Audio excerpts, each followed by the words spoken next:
last time on Rhino Off Road. Guys, I think this is it. We begin our search of the 1800s mining town known as Wonder, high up in the Clan Alpine range of the Nevada desert. Day one was filled with excitement as I navigated across dirt roads using nothing but a map from an old textbook. I would find mine shafts, old military jeeps, wooden structures, and some severe thunderstorms along the way. Day one would end in tragedy with the discovery that the road I had been traveling on had been washed out only a mile or two from the town. Defeated and exhausted, I found a place to bed down for the night. Day two would mostly be spent backtracking to find an alternate route into the mountains and came with its own trials and tribulations. But ultimately, nearing the sunset, low on both energy and patience, a mountaintop would appear off in the distance with the unmistakable scars not even time can heal. I think this is it. I recognize that from the picture. That hill right there, or knob if you want to call it, looks like it's been basically totally mined out. In fact, I can see some old structures from here. And where we are standing, I think is the location of the old town. It's about 6:15. I have 2 hours of useful sunlight left, and I don't want to be finding camp right at dark. So yeah, we're gonna hop back in the Jeep. We'll head up the mountain there, see if we can find a cool place to camp, and then we'll go from there and see how much time we have left.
So I made one of my favorite camp meals to make, just because it's so quick. Essentially fried up some shrimp and some pre-seasoned steak and made fajitas. So here I bought basically some spring salad mix. We have some cilantro, some onion, Tillamook cheddar, a little bit of sour cream, some tortillas, and we're just gonna make some fajitas.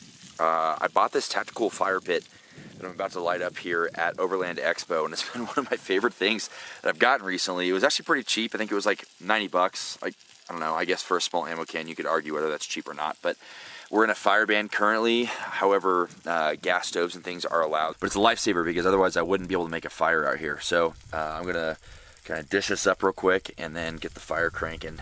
Surprisingly, it's almost cold out here. It's like low 60s. The temperature dropped probably 30 degrees within maybe an hour and a half. So super comfortable. I'm really excited to sleep in this tonight.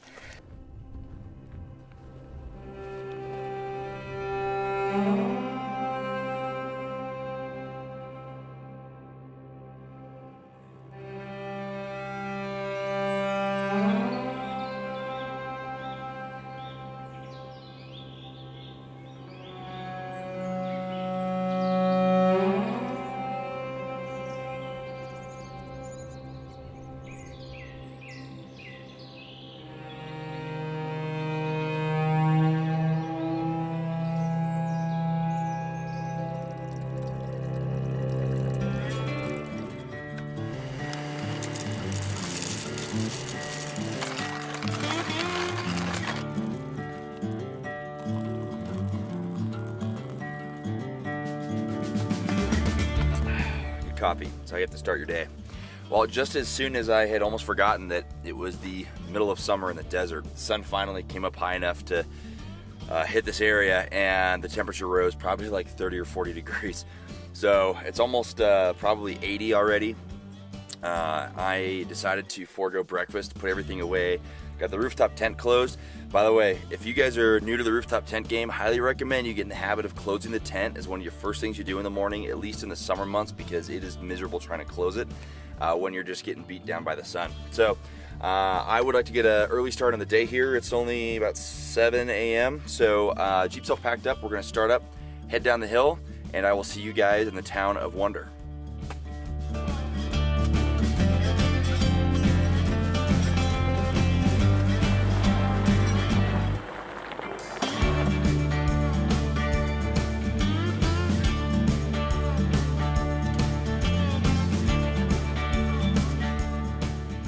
Here's a panorama photo of Wonder from 1911. You can see there's a road that runs south to north here, which aligns perfectly with this road. And then there's several, what looks like, I know there was a community center or like a dance hall or something, so possibly this, some stores, things like that. And there's kind of a wide open clearing here. You have this ridge here, a second ridge here, and then this mountain has basically what looks like kind of 3 fingers coming off of it. So here we have 1 ridge, there's 2 ridge, and then this mountain here, you can see there's 3 kind of fingers coming down. So I definitely think where I'm standing right now is where the original town was. I'm gonna grab the GoPro and we can take a look around.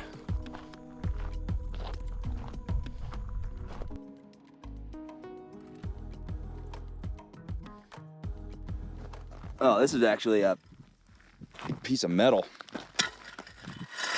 Says Aulic, maybe hydraulic. Oh, here we go. Victaulic, number 26, 4x4x2, 89K. No idea how old this is.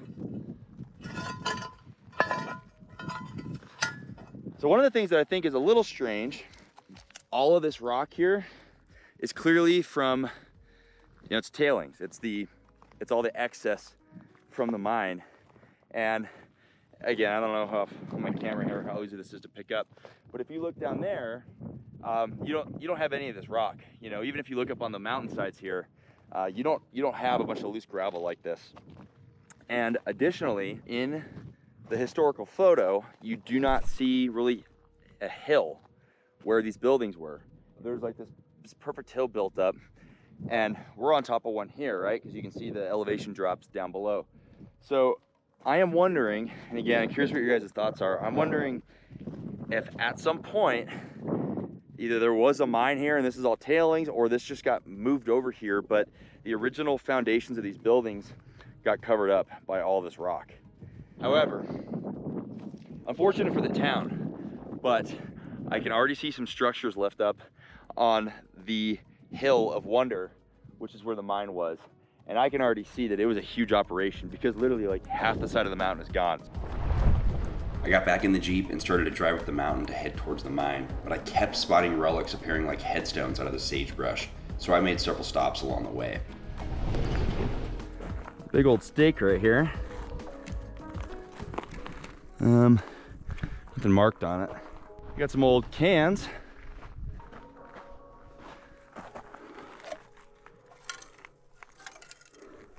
It's like it was open kind of on those 2 sides. It's definitely older style.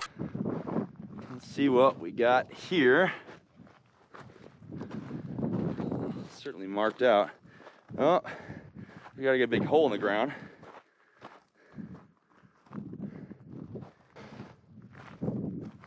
Oh yeah, you look down there, you can see some old timber. So this was certainly a shaft at some point that collapsed in on itself. Oil can or something. Someone's been shooting some 22 into.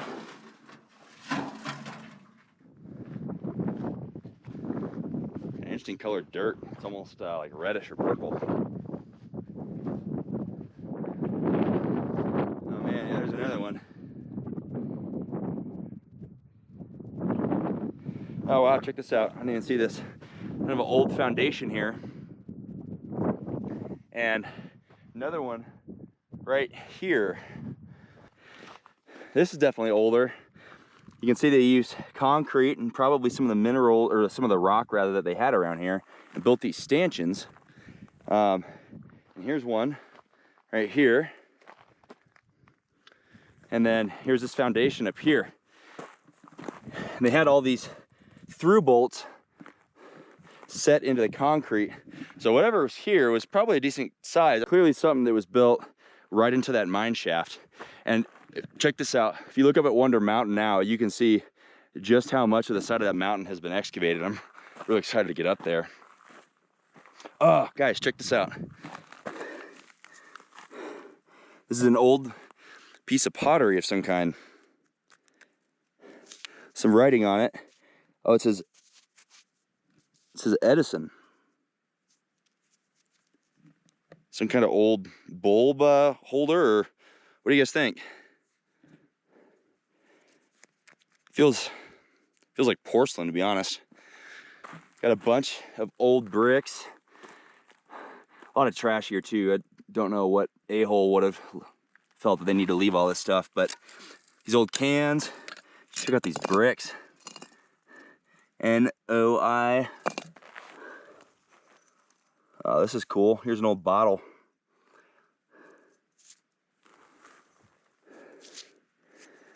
Guys, just walking around, I have such an appreciation for what it must have been like to have to work in the mines here in the summer.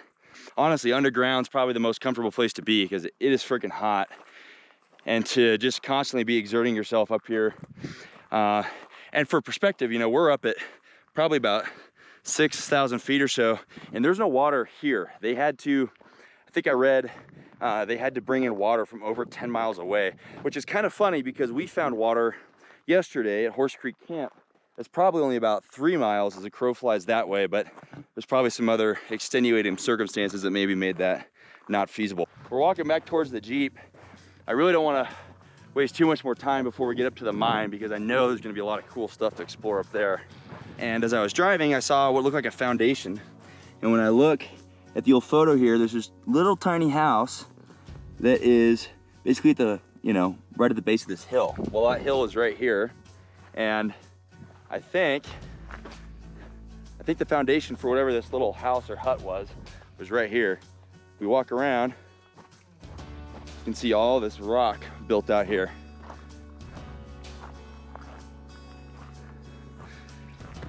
No idea what it was. Was it someone's house? Some kind of support building for the mine? It's pretty cool how intact this really is. I mean, to be honest, almost none of it's really fallen down. Let's walk up here and see what we can find.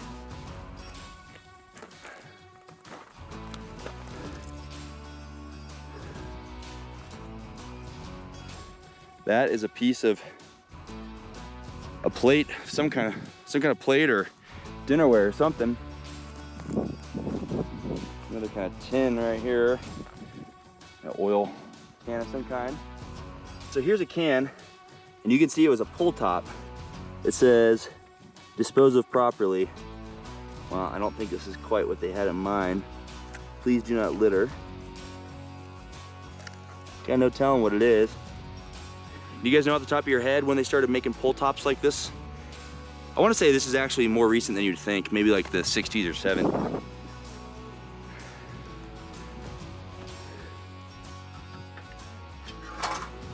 Got some clay. Colored glass, almost like a purple color.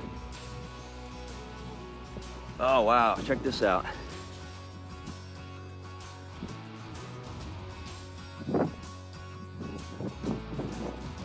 This is a bowl of some kind. It's really well intact.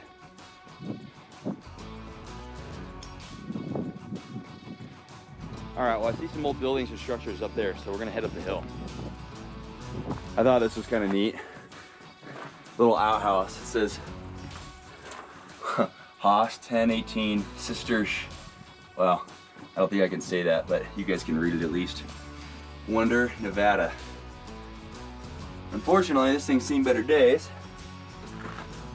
I don't know if you guys saw on the drone, but there was a massive hole in the ground. Thankfully, it's fenced off, and I wouldn't want to go anywhere near it. it's got to be at least a couple 100 feet straight down. So I imagine there was probably a structure built around it or above it, and they somehow tunneled or whatnot to actually get in there. So this is the cyanide plant. It was right here. This is kind of cool. So the book says, to run this 200-ton cyanide plant, electric power was brought from Bishop, California, which, if you guys don't know, Bishop from here has got to be at least 200 miles. It says the transition line was said to have been the nation's largest at the time. Piped water came from Dead Horse Creek over 10 miles away. And we are standing where the cyanide plant would have been. Now, cyanide, again, was used to separate the gold from other parts of the ore. Now, I'm not a physicist. Well, I'm not even a scientist because that's actually chemistry. So I'm not a chemist. So I don't really understand any more than that, other than the fact that I think any cyanide that's left around here has long passed its half-life. But the amount of structure here is awesome. So check this out. This is some kind of old like vault. Really not much to see in here. A bunch of what I imagine is bat poop. Oh yeah, they've definitely been sleeping in here at some point. Yeah, this had to have been part of the base structure. And you see, it just kind of keeps going up. Walk up the hill here a little bit. And hopefully I can do something editing wise after the fact, but try to marry up where I'm standing with that old photo to see if I can kind of get an idea of exactly what the layout of this building was. All right, guys, a little break in the action here. I actually went and pulled up Google Earth as well as one of the historical photos of the plant and thought I'd overlay them and see what we can find. So let's check it out. All right, we'll begin by looking at the historical photo. So here we have the Mountain of Wonder with the plant located right in the middle. We have this primary road that essentially runs northwest up the mountainside, where it then doglegs right at this 45-degree bend, right about halfway up the plant. We can use Google Earth here to help us in order to orient ourselves to what we're looking at. So as we zoom in here, we see the remnants of the plant located where my mouse is, and then this dogleg right that we just talked about in the photo. And then additionally, right before that dogleg, there's this little side road that cuts out to the south. And if we zoom in, we can see this little box. Well, spoiler alert, this box that I'm looking at in the video is the same one as we can see in Google Earth. And then once we go to our photo, we zoom in here, we look at this black, I don't know what it is, window or door. We essentially can tell with the cutout on the road here that that vault was right inside that door. Now, what I think is so amazing about Google Earth, especially being able to zoom in and change our perspective, is what we're still able to see is left. We'll see this later in the video, but there's 4 of these octagonal shaped structures that are still very apparent when you're on the ground, and obviously very apparent when you're in space. By zooming out here in Google Earth, you can really see how much of this mountain was changed over time.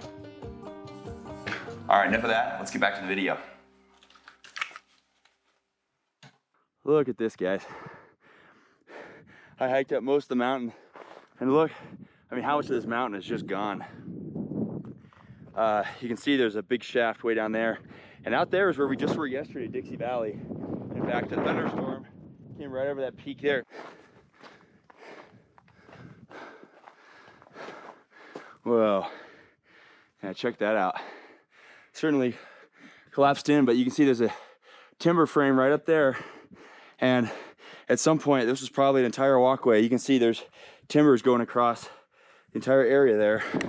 Let's walk around to the other side. This is looking from the other side, so you can see those timber frames a little better. And there's a second pit over here. Whew. You don't want to fall in there. This one looks totally collapsed, but you can see my Jeep way down there. I mean, we're a ways up. So in the photos, the power line that actually powered this plant came right up through here. And again, just for a sense of scale, this is 1910 we're talking about. This is 110 years ago now, and they were able to run power for hundreds of miles. It's kind of hard to wrap your head around, to be honest, that people could build such things when they were still, for the most part, getting around on wagon and cart. Corrugated metal here, probably a roof of some kind. But yeah, actually, and I think that right there is probably part of what was the roof of kind of that little side building to the plant.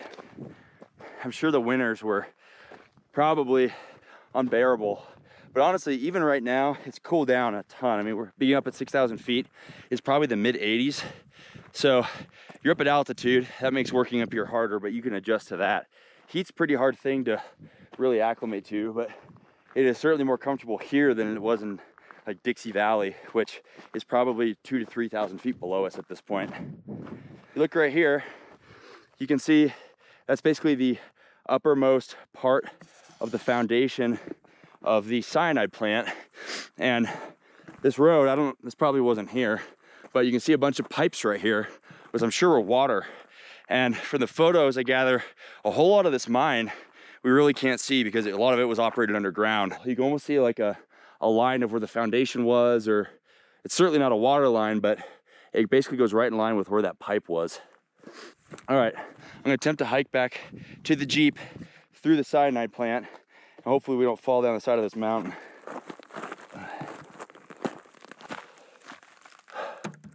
Siding here.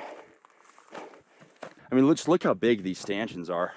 And it's cool too, because you can see that they used what they had, right? So they had concrete and they used rock that they'd probably pulled out of the mine in order to reinforce it. You can see these massive, big old structure here with a bunch of pipes. Oh, actually, you know what? Those are through bolts, and you can see they have big old massive bolts on the bottom. Whew. All right, we'll cut down here.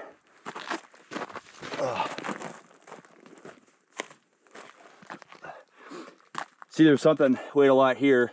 They had all these bolts set all the way around into the concrete. It kind of makes you wonder where all this timber came from. There's not much around here. So my guess is that it probably honestly came from the Eastern Sierra. I mean, if they drove power lines all the way back to Bishop, I'm sure that, you know, they took these timbers probably from the Sierra as well. Really cool though. I mean, you can see how they notched this. All the old bolts were square, and you can see were pounded by a hammer at some point. It's gonna be tough to get a wrench on that bad boy. It's all right, I do that all the time to mine. You also see two different styles. So this actually looks a lot more traditionally like what we have for bolts. And then you see one like this that's squared off. There's a lot of this glass too, and I'm sure this glass is all original from one of the windows or something. This is interesting. This, well, it's either cyanide, which I hope not, or this is maybe one of the areas where they ran all the water through. So there's probably just a thick amount of just dirt, you know, runoff and all the excess from the processing. All right, now these are pretty fascinating.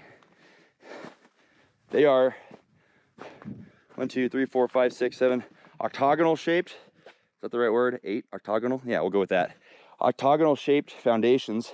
There's 4 of them. Each of them had a big kind of anchor in the middle. And these 2 are full. So I don't know if there was something like some processing that occurred inside of these. I don't know what this is, some kind of big funnel. Maybe this is kind of where all the ore trickled down, or maybe that was some of the cyanide storage they used. Either way, I don't plan on touching it to find out.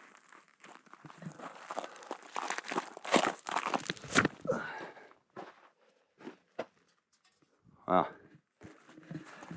Some of these still have ore in them. Do have a tetanus shot, but I probably shouldn't test its effectiveness.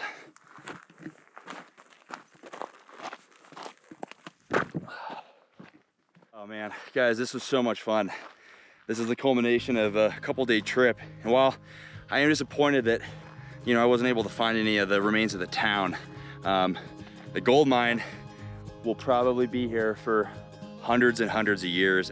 Well, the sun is setting behind the hill here, so I think it is time that I head back down the mountain. Thank you all for watching. I really hope you enjoyed this. I love adventures like this, especially ones where I don't maybe rely on technology as much, but you know, literally just following a map on a book and trying to train associate, and you're able to find really awesome places like this. I can't wait to bring you guys on the next one. I'm Kevin with Rhino Off Road, and we'll see you in the next video.